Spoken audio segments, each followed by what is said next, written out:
Ora apa-apa aku sing dadi korban, yen saka pangorbananku ana kebecikan sing tuwuh kanggo wong liya.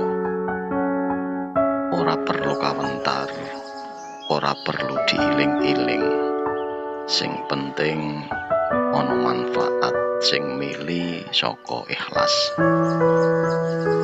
Kaya huruf nun ing lafat mayyamal, senajan cilik lirih nanging dadi rohe tembung.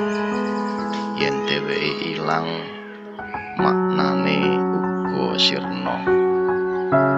Kaya urip iki ora tansah sing katon sing wigati, asring sing sepi iku sing nyimpen makna sejati.